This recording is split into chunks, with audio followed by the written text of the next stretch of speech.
ब्रह्मसूत्र निम्बार्क भाष्य अध्याय 2 पाद 1 सूत्र संख्या 22। अस्माद्वच्च तदनुपपत्ति ही। अस्म कहते हैं पत्थर को,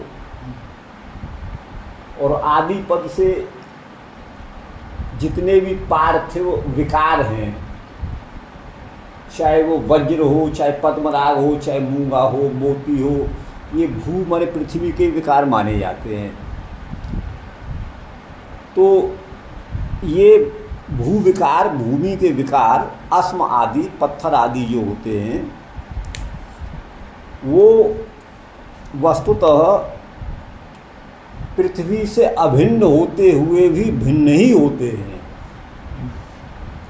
जो पृथ्वी तत्व मौलिक इस भूमि पृथ्वी में है, वही पार्थिवत्व उन वज्र वैदूर्य मूंगा मोती रत्न आदि में भी है। लेकिन उनकी उपयोगिता में, उनके मूल्य में और उनकी अपनी अपनी जो मूल्य है, उनकी अपनी अपनी जो शक्ति है या उनका अपना अपना जो चमत्कार है, वो बिल्कुल पृथक है। एक होते हुए भी, अच्छा पत्थर भी भूमि का ही विकार है। सामान्य पत्थर आप देख रहे हैं, इसका मूल्य उस वज्र वैदूर्य पद्मराग मणि आदि के सामने कुछ नहीं, नगण्य है यह भी पार्थिव। अच्छा पृथ्वी से ही तो बनते हैं। जहाँ पृथ्वी में अग्नि तत्व विशेष हो जाता है ना, वहाँ पर तो वो सोना बन जाता है। अग्नि तत्व के आधिक्य से वो स्वर्ण बन जाता है, आप समझिएगा।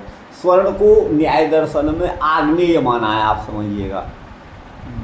क्योंकि अग्नि के द्वारा वहाँ जो पार्थिव परमाणु है, वो इस तरह से कुछ इसमें ऐसी प्रक्रिया होती है, तो उसमें जो है उदाहरण दे करके न्याय दर्शन में समझाया गया है कि सोना जो है, स्वर्ण जो है, वो आग्नेय है। ठीक है ना, उसके कई उन्होंने वो हेतु दिए हैं। तो ये पृथ्वी से ही निकलते हैं, खानों से निकलते हैं। आप देखिएगा रत्न वैदूर्य, ये सोना चांदी तांबा, ये सब भू माने पृथ्वी के विकार हैं, जो पृथ्वी से निकलते हैं।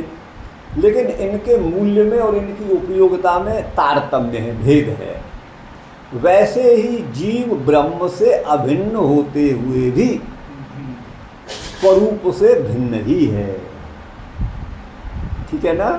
तो अस्माद्वच्च तदनुपपत्ति, इसलिए आगे जो कहा था, यदि ब्रह्म ही जीव रूप में संसार में आ गया है, तब तो पहला दोष तो ये होगा कि ब्रह्म ने अपना ही अहित कर लिया।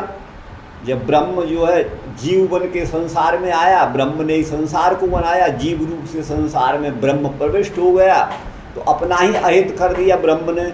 हिताकरणादि दोष प्रसक्ति अगला सूत्र आया था। ठीक है ना। और फिर इससे जब ये दोष आया, तो फिर उसी का समाधान यहाँ पर कर रहे हैं कि जीव जो है वो ब्रह्म का अंश है। अंश का मतलब बाल्टी में से एक बूंद पानी निकाला तो एक बूंद उस बाल्टी के जल का अंश हो गया। समुद्र में से एक चुल्लू पानी आपने निकाला तो वो उसका एक अंश हो गया। एक गिलास में से आपने एक बूंद पानी निकाला तो वो उस गिलास के पानी का अंश हो गया, वो उससे पृथक हुआ अंश है। इस प्रकार ब्रह्म का अंश जीव नहीं है, वो तो अंश एवं अंश, अंश के समान है। अंश माने जहाँ परमात्मा का सामर्थ्य, परमात्मा की शक्ति, परमात्मा का ज्ञान, परमात्मा की जो भी शक्तियाँ हैं, वो परमात्मा में अनंत अनंत हैं, और जीव में वह अल्प मात्र हैं। बाकी जीव उनसे, परमात्मा से निकल करके अलग नहीं आया है। परमात्मा इस तरह से मानेंगे तो परमात्मा ही अवयवी हो जाएगा। कितने सारे जीव निकले तो परमात्मा में छेद हो जाएगा। ये बहुत सारे दोष आ रहे हैं। ये मैं यथार्थ आपसे कह रहा हूँ, व्यावहारिक बात कह रहा हूँ। आप देखिए, इसमें ईंट लगी हुई दीवार में, इसमें से आप थोड़े थोड़े उसको मसाले को हटाओ, छेद कर दो किसी से, तो इसमें छेद हो जाएगा। या इसकी एक एक ईंट को आप लो जगह जगह से तो ये जो है छिद्रयुक्त हो जाएगा, और फिर ये अवयवी माना जाएगा। अवयवी वस्तु जो है वो अनित्य होती है, ध्यान दीजिएगा। परमात्मा तो निरवयव है, वो तो अवयवी मानेंगे तब तो, और अवयव रूप जीवात्मा उससे अलग अलग होने लगे तो वहाँ छिद्र हो जाएगा, और परमात्मा में अवयवी दोष आ जाएगा, और परमात्मा के अवयवी होने से वो अनित्य हो जाएगा। क्योंकि अवयवी वस्तु अनित्य होती है, क्योंकि वो कार्य रूप होती है। तो अवयवों का संयोग, फिर मान लो जीवात्मा उसी में मिल गए तो वो छेद भर गए, तो ये आगमा पाई आना और जाना ये सब परमात्मा में, तो ये बड़े भारी दोष को उत्पन्न करेगा। तो अब यद्यपि उपनिषदों में उदाहरण दिया गया है, जैसे अग्नि से विस्फुलिंग चिंगारियाँ निकलती हैं, वैसे ही ब्रह्म से जीव। देखिए कोई भी दृष्टांत पूर्णतया नहीं घटता है, कोई भी दृष्टांत पूर्णतया नहीं घटता है, उसके एक अंश को लिया जाता है। तो अग्नि तो महान प्रज्वलित हो रही है, और उससे उठने वाली जो चिंगारियाँ हैं वो बहुत अल्प शक्ति है, उनमें दाहकत्व भी उस महाअग्नि की अपेक्षा अल्प है, वो तो हाथ छूने भी नहीं देगी, एकदम जलाई देगी, और ये चिंगारी तो पड़ेगी थोड़ा ही कष्ट देगी। आप समझ रहे हैं ना? जी जी। तो जैसे एक अग्नि और चिंगारी में अंतर है, वैसे ही ब्रह्म और उसमें अंतर है। लेकिन चिंगारी तो अग्नि से निकलती हैं, और वो भी किसी कारण विशेष से निकलती हैं। आपको बता दें, जीव वैसे सामान्यतः नहीं निकलती, जीव वैसे निकल के अंश रूप नहीं है वैसे। अच्छा, बाल्टी में से हमने एक गिलास जल लिया तो बाल्टी का जल घट गया, वो तो घट नहीं है। तो ब्रह्म का ब्रह्मत्व भी घटता रहेगा, घटते घटते वो नष्ट हो जाएगा। और मान लो और भी सारे जीव निकल गए, फिर तो ये माना जाएगा कि जीवों का समूह ही ब्रह्म है, और जीवों का समूह ब्रह्म है। तो सारे जीवों की इच्छा हो गई, चलो हम चलते, बहुत दिन हो गए कैद होते होते यहाँ, तो परमात्मा का अस्तित्व ही समाप्त हो जाएगा। इसलिए वो उस रूप में अंश नहीं है, किंतु अंश एवं अंश, उसके एक अंश के माने कोई संख्या की गिनती नहीं है, वो तो अनंत है, और ये बहुत सीमित शक्ति वाला है। बाकी अग्नि का अब इस तरह से आप नहीं ले सकते कि अग्नि से ही चिंगारी निकली, ब्रह्म से ही जीव निकले, ये संभव नहीं है। आप समझिएगा, आप समझ गए ना? दूसरा कारण, अग्नि से निकलने वाली चिंगारियाँ भी एक विशेष परिस्थिति में होती हैं। या तो वहाँ लकड़ियों में कुछ गीलापन होगा तो चट चट करेंगी, ध्यान दीजिएगा, वो चटकेंगी, जलीय अंश होगा, कुछ आर्द्रता, कुछ नमी उसमें होगी। दूसरा, वायु का ऐसा कुछ संयोग उस समय रहेगा, तब जो अग्नि से चिंगारियाँ निकलती हैं, हमेशा नहीं निकलती हैं। आप चूल्हे में जलाइए, इसमें गैस में आप जलाइए, कहाँ निकलती हैं चिंगारियाँ? नहीं निकलती है ना, वो एक विशेष अवस्था पे ही निकलती हैं। तो ये जो है, फिर तो ब्रह्म से अगर वो किसी एक निश्चित समय में निकलती हैं, या फिर जो हमेशा निकलती रहती है, ये बहुत सारे प्रश्न खड़े हो जाएंगे, आपको बता दें। तो इसलिए परमात्मा का अंश इस रूप में नहीं है कि ममैवांशो जीवलोके, और ये कहा है, और ईश्वरंश जीव अविनाशी, ये भी कहा है। अब अविनाशी पद से ही समझ लेना चाहिए। जीव को अयो नित्य शाश्वतोयम पुराणो न हन्यते, अज कहा है। अज का मतलब जिसका जन्म ही नहीं हुआ। चिंगारियों का तो जन्म हो रहा है, निकल रहा है। हाँ, वो तो उसका तो जन्म हो रहा है अग्नि से, उस तरह से नहीं है। फिर तो जीव को अज नहीं कहा जाएगा, है ना? चिंगारियाँ अज नहीं है क्योंकि उनका जन्म हुआ है। तो एक अंश में लागू होता है कोई भी दृष्टांत, जी जी। तो वो उसके एक भाग के समान है, वो अनंत है, ये बस इस रूप में अंश है। बाकी तो वो उसकी सत्ता अलग है, अक्षुण्ण है। जिस समय से सदा सदा से, जिस समय से तो कहना उचित नहीं है, क्योंकि समय की सीमा में आबद्ध जीव को, ब्रह्म को, प्रकृति को नहीं किया जा सकता। हमेशा हमेशा से, अनादि काल से जीव और ब्रह्म और प्रकृति तीनों की ही सत्ता है। क्योंकि परमात्मा भी अजन्मा है, जीव भी अजन्मा है, और प्रकृति को भी अजा कहा गया है उपनिषदों में। तो ये मैंने आपसे इस पर बताया। तो बोले कि जीव जो है और ब्रह्म में माने स्वरूपतः पार्थक्य है, और जाति की दृष्टि से हम कहें तो ऐक्य भी कह सकते हैं। माने जैसे पृथ्वी की दृष्टि से तो वज्र वैदूर्य सब, आप पृथ्वी के विकार होने से सब पार्थिव ही हैं, उनमें पार्थिवत्व एक एकत्व का सूचक है। ये भी पार्थिव, ये वज्र भी पार्थिव, वैदूर्य भी पार्थिव, सूर्यकांत मणि भी चंद्रकांत मणि जो भी उससे निकले वो सब पार्थिव हो जाते हैं। तो ये पार्थिवत्व, वैसे ही जीव में ब्रह्म में अयत्व, दोनों में समान है, दोनों में चेतनत्व भी समान है, लेकिन चेतनता में ज्ञानवत्ता में अंतर तो बहुत है, लेकिन चेतनत्व वहाँ भी है, अयत्व वहाँ भी है, नित्यत्व वहाँ भी है, नित्यत्व वहाँ भी है। आप समझिए, नित्यत्व में तो कोई भेद ही नहीं है, नित्यत्व तो समान है जीव और ब्रह्म का, लेकिन जो चेतना तो वहाँ तो अंतर है। चेतना ज्ञान का प्रतीक है, तो ज्ञान में तो वो तो महान ज्ञानमय है, और ये तो अल्पज्ञ है, आपको बता दें, ये अंतर है। तो यहाँ पर ये कहा कि जैसे पृथ्वी के अस्म आदिवत, पृथ्वी के अस्म माने वज्र वैदूर्य मूंगे रत्न हीरे पन्ने मोती जवाहर आदि के समान तद अनुपपत्ति, उसकी उपपत्ति नहीं होगी, अर्थात ब्रह्म और जीव को ऐक्य नहीं माना जाएगा, वो पृथक ही हैं। जैसे पार्थिवत्व जो है सभी वज्र वैदूर्य में समान होते हुए भी स्वरूप से और उपयोगिता से और मूल्य की दृष्टि से वो पृथक ही होते हैं, ऐसे जीव और ब्रह्म को पृथक ही समझना चाहिए। गुरु भाई आया समझ में? नहीं, बिल्कुल समझ। अच्छा, भू विकार, अब इसको लगाने में आपको दिक्कत नहीं होगी। भू माने पृथ्वी के विकार, वज्र वैदूर्य आदि जो हैं उसी के समान ब्रह्म से अभिन्न होते हुए भी क्षेत्रज्ञ माने जीव, क्षेत्रज्ञ माने जीव स्वस्वरूपता भिन्न एवं, उसका स्वरूप अलग है, ब्रह्म का अलग है, स्वरूप से वे दोनों भिन्न ही हैं। जैसे वज्र अलग है, वैदूर्य अलग है, मूंगा अलग है, अयस्कांत मणि अलग है, ये सब अलग अलग हैं, वैसे स्वरूप से भिन्न हैं, लेकिन फिर भी भिन्न एवं। अतः परोक्तस्य, पर माने दूसरे दार्शनिक ने ये आरोप लगाया था कि ब्रह्म ही जीव रूप में आ गया है, तो ब्रह्म ने अपना ही अहित कर डाला, फिर तो सुख दुख भोक्ता ब्रह्म ही हो गया।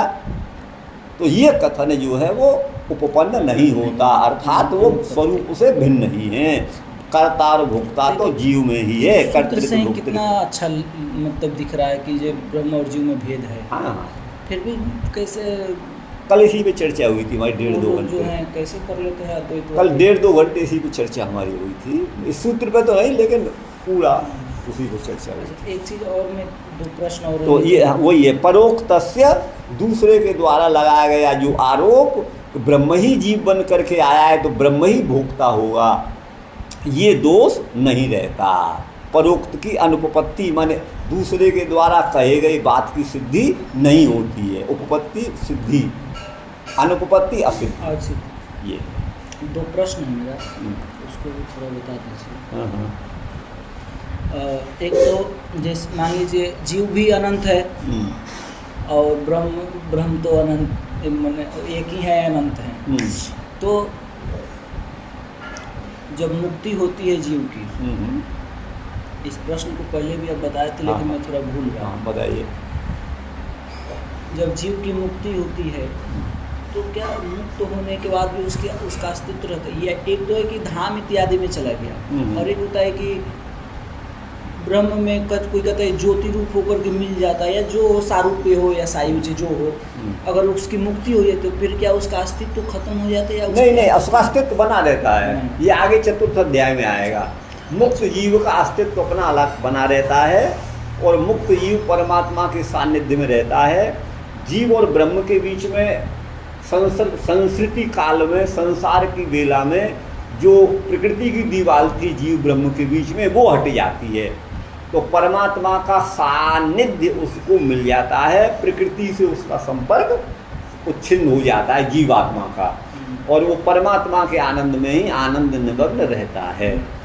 ये है उसके साथ। और दूसरा कि यदि सब जीव मान लीजिए रोज मुक्ति हो, और फिर सब मुक्त हो जाए तो फिर जीव में तो अल्पता आ जाएगी, जीव आपका प्रश्न बिल्कुल सही है। ये प्रश्न जो है वहाँ दयानंद ने भी उठाया है इस प्रश्न को, और कई आचार्यों ने इस प्रश्न को उठाया है।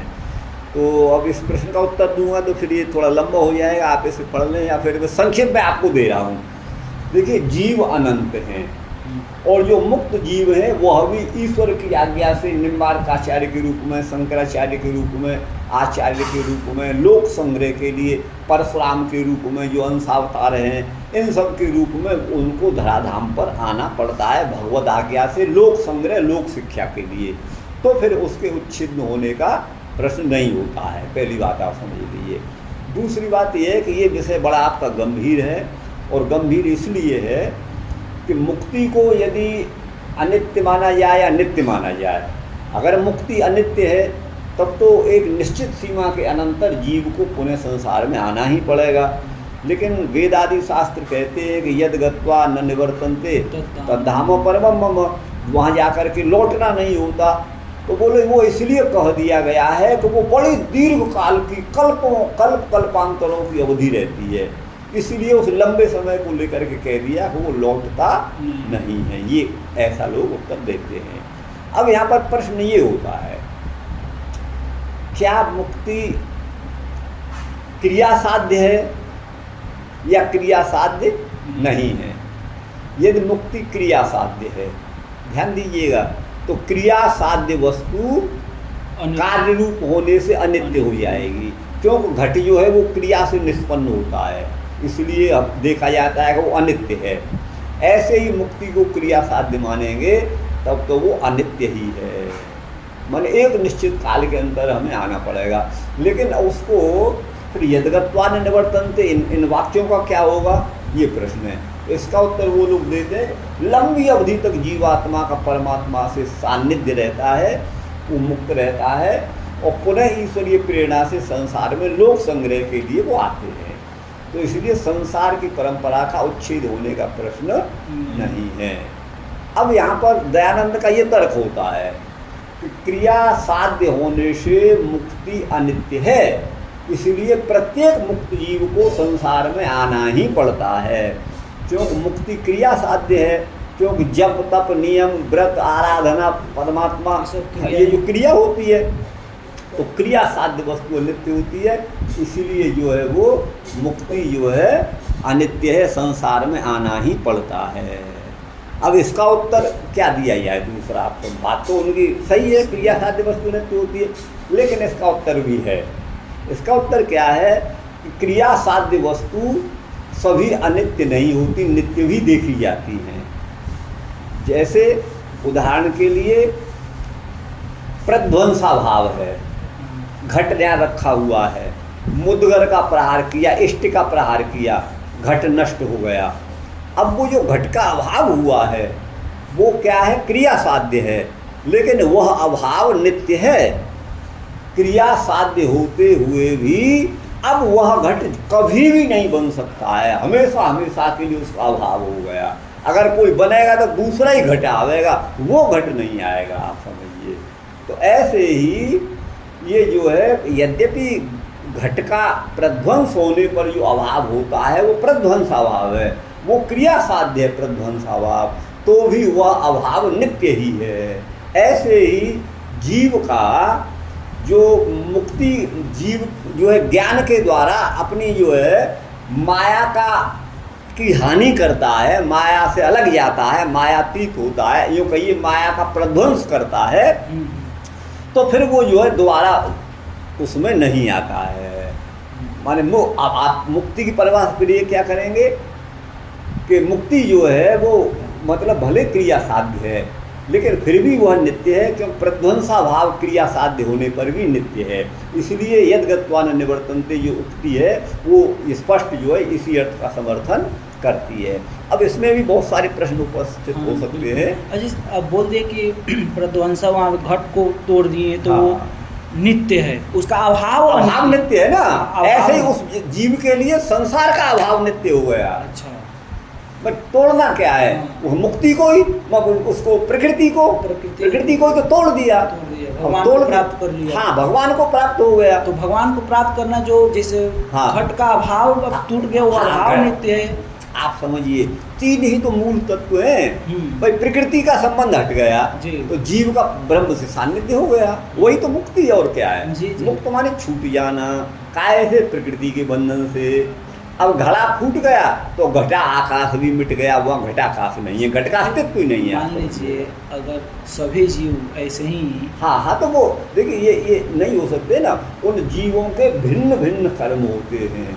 इसीलिए यह 2 प्रकार की संप्रदाय हमारे यहाँ बताई हैं, जिसको संपद शब्द कहा है।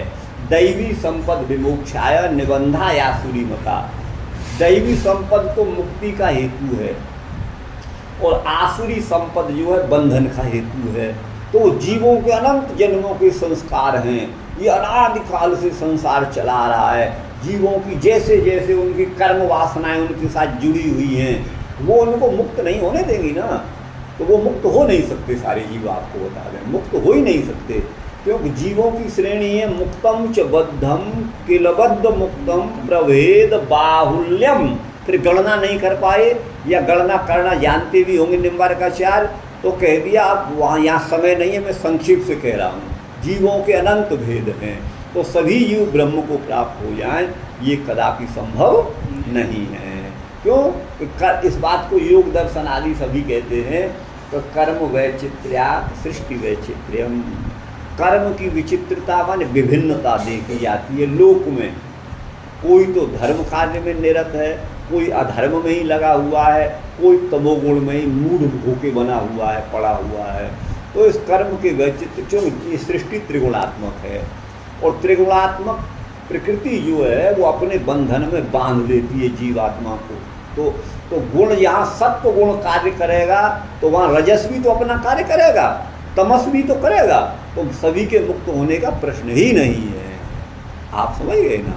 ये है आपको बता दें। अच्छा, एक चीज़, सृष्टि का निर्माण, ये सृष्टि का निर्माण कैसे होता है? जब महाप्रलय हो जाता है, प्रकृति भी ब्रह्म में समझिए कि समाहित हो जाती है, तो फिर सृष्टि का निर्माण कैसे? देखिए, समाहित होने का मतलब ये है कि वो घुल मिल गई, प्रकृति का अस्तित्व तो अपन अलग रहता है, अपने मूल कारण में अव्यक्त दशा में वो पहुंच जाती है। और जीवात्मा भी अपने जो है वो शरीर इंद्रिय संबंध से रहित हो जाते हैं, तो इसलिए वो भी सुसुप्त जैसी अवस्था में पड़े रहते हैं। आपको बता दें, वो ये जो पंचभौतिक शरीर ये नष्ट हो जाए अपने सूक्ष्म शरीर में, सुसुप्त अवस्था में सूक्ष्म शरीर भी उस समय नहीं रहेगा। अच्छा, आप समझिए, बस उनके संस्कार वहाँ रहेंगे, वो सुसुप्त ही रहेगा। आपको बता दें, तो कौन सुसुप्त? जीवात्मा केवल? हाँ, जीवात्मा रहेगा अपना अलग, और उसके जो है वो संस्कार वहाँ रहेंगे जीवात्मा के साथ में। तो वो संस्कार किसी न किसी माध्यम के साथ रहेंगे। देखिए, माध्यम क्या है उनका? जीवात्मा के साथ उनका संयोग है। तो जीवात्मा भी तो किसी चीज़ में रहेगा ना?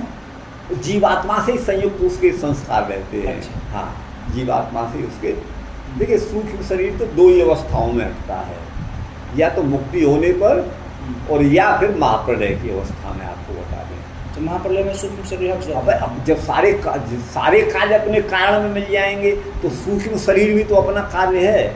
महाप्रलय में कहाँ रहेगा आप बताइएगा? तो कोई भी वस्तु अपने कारण में मिल गई तो फिर क्या हुआ? फिर उनकी उत्पत्ति नहीं बता सकते। जैसा कि उत्पत्ति प्रकृति से महत्त्व होगा, महत्व से अहंकार होगा, अहंकार से 5 तन्मात्राएं रूप रस उत्पन्न होंगे, और इन्हीं से तो वो जो है शरीर बना होता है, सूक्ष्म शरीर। 10 इंद्रिय मनोबुद्धि इन्हीं से तो बना हुआ होता है। तो इनकी तो उत्पत्ति बताइए। तो जब इसका मतलब है ये नहीं थे, महाप्रलय में नहीं रहते हैं, तभी तो उत्पत्ति है। यही इसमें प्रमाण है। तो जीवात्मा के संस्कार जीवात्मा के साथ कर्माशय के रूप में रहते हैं। आपको बता दें, ये ईश्वरीय व्यवस्था है। परमात्मा कोई वो ऐसी चीज़ नहीं है साकार, उन कर्मों के संस्कार को कहाँ रखें, वो कोई सावयव वस्तु नहीं है, वो तो एक संस्कार विशेष है। वो जीवात्मा के साथ परमात्मा की व्यवस्था से रहता है। तो महाप्रलय हो गया, हाँ, उसके बाद सृष्टि कैसे होती है? उसके बाद सृष्टि ये होगी, परम पिता परमात्मा जो अभी प्रकृति सोई हुए, उस समय तीनों गुणों की अवस्था समान हो जाती है। माने जितना रजस है उतना तमस है उतना सत्व गुण है, उसकी साम्यावस्था का नाम ही प्रधान है। प्रधान प्रकृति का पर्यायवाची है, और प्रधान का अर्थ होता है प्रधीयते त्रयो लोका अस्मिन् इति प्रधानम। तीनों लोग जिसमें अपने अविभाग को, अव्यक्त अवस्था को प्राप्त हो जाते हैं, समाहित हो जाते हैं, उनको उस तत्व को प्रधान कहा गया है। तो ये तीनों गुण जो हैं समान अवस्था में रहते हैं, और प्रकृति तो जड़ होने से हमेशा ही सुसुप्त है, लेकिन अब ये पंखा भी जड़ है, लेकिन इसको विद्युत का इसमें संयोग कर दिया तो चेतनवती क्रिया कर रहा है। तो ऐसे ही इस जड़ प्रकृति को भगवान अपनी माया से, अपनी माया माने प्रकृति है, अपनी शक्ति से, अपनी इच्छा शक्ति से, उनको जैसे हथौड़ा चलाने में हमें प्रयास करना पड़ता वैसा नहीं, केवल अपनी इच्छा शक्ति से भगवान उस प्रकृति को प्रेरित कर देते हैं। और प्रेरित कर दे तो प्रकृति के गुणों में न्यूनाधिक भाव होने लगता है। न्यूनाधिक का भाव है, जब सृष्टि होगी तो रजोगुण बढ़ जाता है और तमस और रजस ये थोड़े निम्न हो जाते हैं। जब रजोगुण बढ़ता है तो उनको अभिभूत कर लेता है, तो फिर सृष्टि जो है वो परमात्मा की व्यवस्था के अनुसार इस लोकांतरों को, पृथ्वी, जल, आकाश, वायु, इन सब की रचना परमात्मा करता है। मन, बुद्धि, इंद्रिय आदि की रचना भगवान करता है। और जीवों के पूर्व कल्प में किए गए कर्मों के अनुसार तत्त योनियों में परमात्मा जीवों को पुनः डालता है। मन जो है सबका मन एक ही है कि सबका मन अलग अलग? सबका जीवों का मन अलग अलग है, सबका जीवों का मन अलग अलग, एक कैसे हो जाएगा? नहीं, जैसे बोले कि मन बुद्धि अहंकार की रचना कर देते, हाँ, तो वो मन बुद्धि माने वो सभी के, वो एक सभी के मन बुद्धि की रचना करते हैं। वो भगवान को लिए कुछ नहीं है। जीव तो इन कार्यों को कोई क्या अनंत जीव भी मिलकर नहीं कर सकते। भगवान को तो खाली एक इतना करना है, उनकी इच्छा मात्र से सब कार्य हो जाता है। इस बात को उपसंहार दर्शनार्थ ये आगे सूत्र में आएगा। उपसंहार, परमात्मा के पास कोई साधन की जरूरत नहीं है, उसको हाथ पैर की जरूरत नहीं है, और जो है वो कोई चारपाई, मेज, कुर्सी बनाने के लिए जैसे इसको वास्या माने वसूला की और इसकी और उसकी आदि की जरूरत होती है लकड़ी काटने के लिए, ब्रह्म को कोई जरूरत नहीं होती है। तो वो उसको उसकी इच्छा मात्र से सबसे पहले आकाश उत्पन्न होता है। हाँ, आकाश उत्पन्न होता है, उसमें एक ही गुण है या शब्द है, दूसरा गुण उसमें है नहीं। उसके बाद आकाश से वायु होता है, वायु में फिर जो दो गुण आ गए, एक तो अपने पिता का शब्द गुण आ गया, दूसरा स्पर्श भी आ गया। वायु से अग्नि हुई, अग्नि में अपने पूर्वजों से दो गुण आ गए, शब्द और स्पर्श, अपना तीसरा रूप आ गया। वायु आकाश में रूप नहीं था, अब अग्नि से उत्पन्न हुआ जल, उसमें तीन गुण अपने पिता से आ गए, एक शब्द का, एक स्पर्श का, एक रूप का, चौथा अपना आ गया, इस जो है उसका रस आ गया, उसमें रस है उसमें। अच्छा, फिर जल से उत्पन्न हुई पृथ्वी, पृथ्वी में चार गुण तो अपने पूर्वजों से आ गए, गंध गुण अपना उसका है, तो पांच गुण जो है उसमें हो गए, पांच गुण वाली वो हो गई, आप समझिएगा। तो इसीलिए यही क्रम उचित है, यही क्रम है। लेकिन जहाँ कहीं कहीं श्रुतियों में ये भी है, आपने शाकुंतल पढ़ा होगा, तो शाकुंतल में भगवान शंकर की स्तुति मंगलाचरण के रूप में महाकवि कालिदास ने की है, प्रथम सर्ग में ही। तो वहाँ पर उन्होंने कहा है, क्या कहा है, वो स्तुति है, भगवान अष्टमूर्ति शंकर को प्रणाम किया है। या सृष्टि सृष्टुराद्या, है ना, ये है, या सृष्टि सृष्टुराद्या, जो सृष्टि, सृष्टा माने विधाता की प्रथम सृष्टि है। तो प्रथम सृष्टि क्या है, वह नीचे टीका में दिया हुआ है। परमात्मा ने सबसे पहले जल को बनाया। बोले कहाँ क्या लिखा हुआ है, तो बोले अप एव ससर्यादौ तासु बीजम अवासृजत। परमात्मा ने जल की सृष्टि सबसे पहले की और उसमें बीज को स्थापित किया। ये जो है वहाँ पर है। तो अब ये प्रश्न ये है कि भाई तैत्तिरीय उपनिषद में तो आकाश की पहले उत्पत्ति बताई है और यहाँ जल की उत्पत्ति पहले बताई है। अप एव ससर्ज आदौ, आदि में प्रथम भगवान ने जल को, तो ये तो भिन्न है।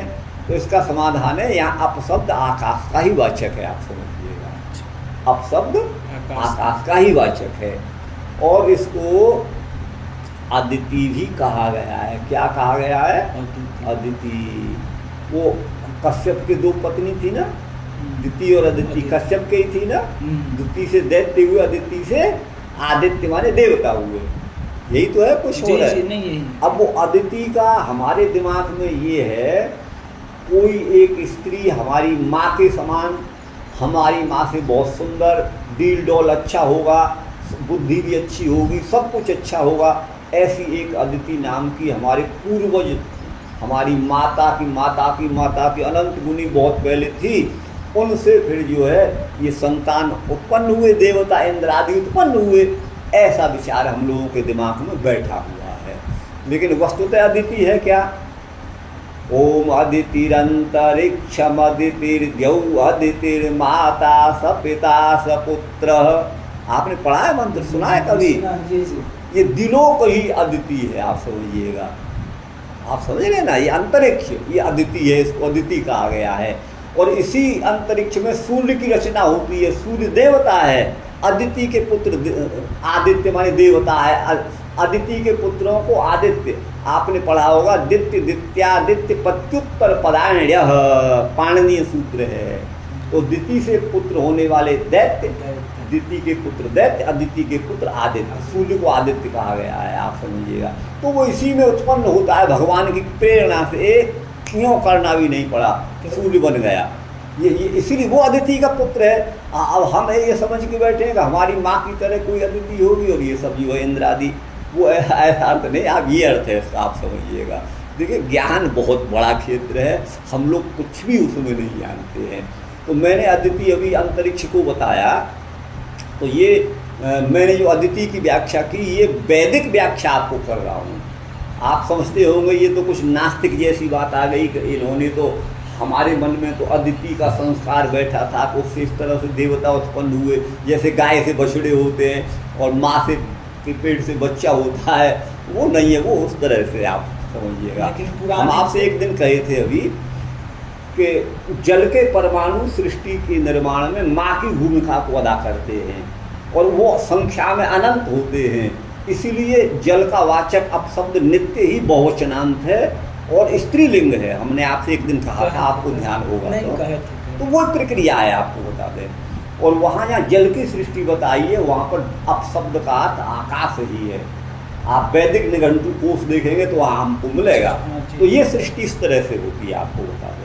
तो ये सूत्र फिर नहीं हो पाएगा, आप यहाँ आ जाइए करके कर दीजिए सूत्र।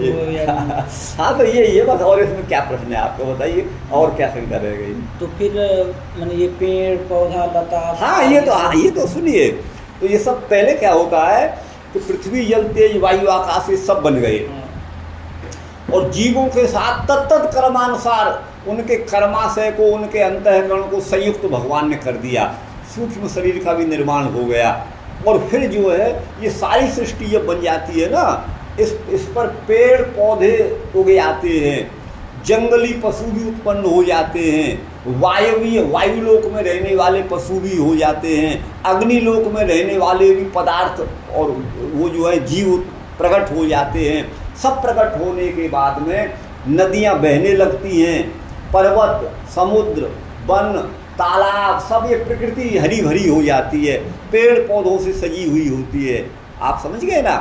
तब जो है मानव की सृष्टि सबसे पहले हुई तिब्बत पर, जिसको त्रिविष्टप कहा गया है। संस्कृत में त्रिविष्टप स्वर्ग का वाचक है, तो उसी को तिब्बत बोलते हैं, त्रिविष्टप शब्द को तिब्बत बोलते हैं।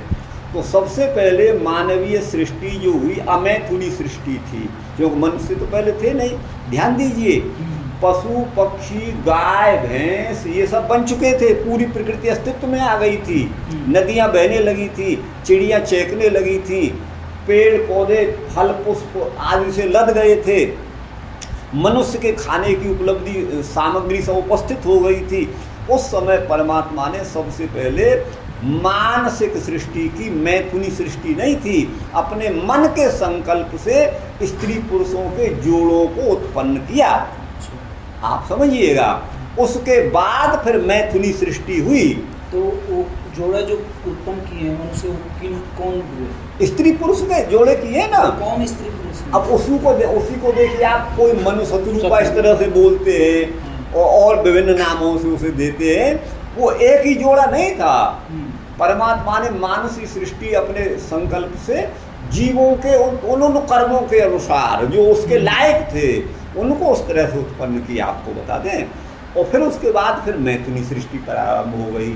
इसी तरह से सबकी जीवोत्पत्ति वो यहाँ पर भैंस की, गाय की, तो ये और स्वर्ग इत्यादि को अरे आप हाँ सबकी वो उसी तरह से, वो उसी तरह। अब देखिए उसी तरह से आप देखिए, गावो ह जगिरे तस्मात् तस्मात् जाता अयावयः तम यज्ञम बर्हि प्रोक्षन् पुरुषं जातमग्रत तेन देवा अययन्त साध्या ऋषयस्य ये क्या है? गावो ह जगिरे, गाय पैदा हुई, अया माने बकरी हुई, अवयव माने भेड़ पैदा हुई।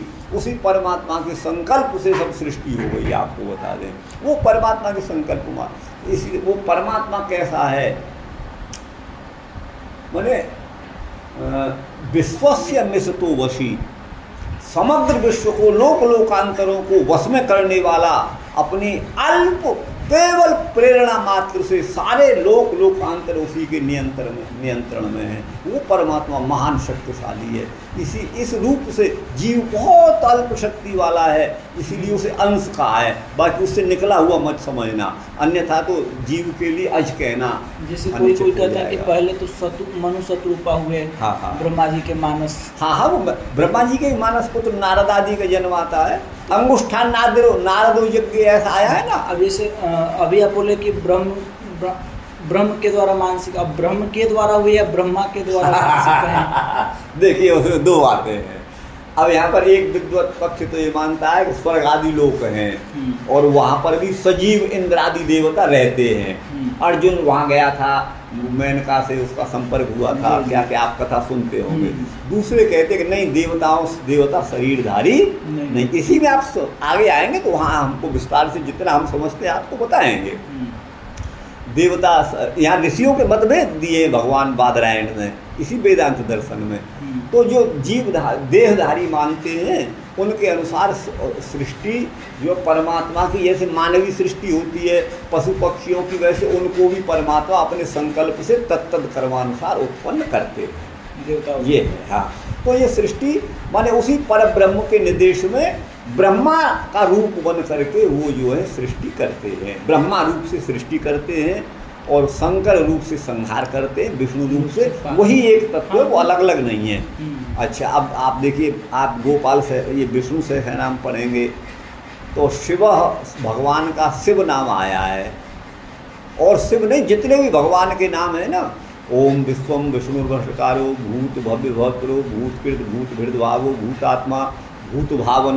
भूतात्मा भगवान शंकर को कहते हैं, भूत भावन शंकर को कहते हैं। भूतात्मा परमात्मा च मुक्तानाम परमागति अव्यय पुरुष साथी क्षेत्रज्ञो खरे विषय योगो योग विदाम नेता प्रधान पुरुषेश्वर। यहाँ पर ब्रह्म को प्रधान और पुरुष भी कहा। प्रधान माने प्रकृति और पुरुष माने जीव, इनके ईश्वर हैं।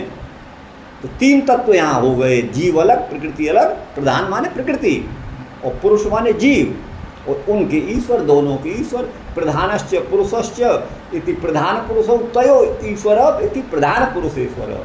तो क्षेत्रज्ञ साकी, तो शिव संकर्षण, ये शिव संकर्षण और सूली, ये सब भगवान के विष्णु के नाम आए हैं। तो एक ही तत्व है वहाँ पर। और ब्रह्मा के नाम भी यहाँ विष्णु सहस्र नाम में आपको देखने मिलेंगे, गोपाल सहस्र नाम के भी आपको देखने को मिलेंगे। तो तत्व एक ही आपको बता दें। उसी परमात्मा की शक्ति जो है वो ब्रह्मा रूप से जो है जगत का सृजन करती है। वो सत्य लोक में, जो देवलोक से भी ऊपर का लोक है, उस सत्य लोक में ब्रह्मा का निवास है। और उससे ऊपर जो है परमात्मा का लोक है, जो गोलोक जिसको हम लोग आप लोग बोलते हैं, या फिर परमात्मा का धाम जिसको बोला जाता है, या विष्णु का परम पद बोला जाता है, जिसको सामवेद में विष्णु का परम पद कहा गया है। तद विष्णु परमं पदम सदा पश्यन्ति सूरय दिवीव चक्षुराततम। अब इसका व्याख्यान करेंगे तो विस्तार हो जाएगा। फिर संक्षेप में ये कितना समय 40 मिनट। हाँ, तो ये इसको इतना ही रहने दीजिए। तो असल क्या है कि आपकी संख्याएँ आ गई तो ये जो है, तो ये कहना बहुत जरूरी था। जीव ईश्वर का भेद ही है, जीव ईश्वर का ऐक्य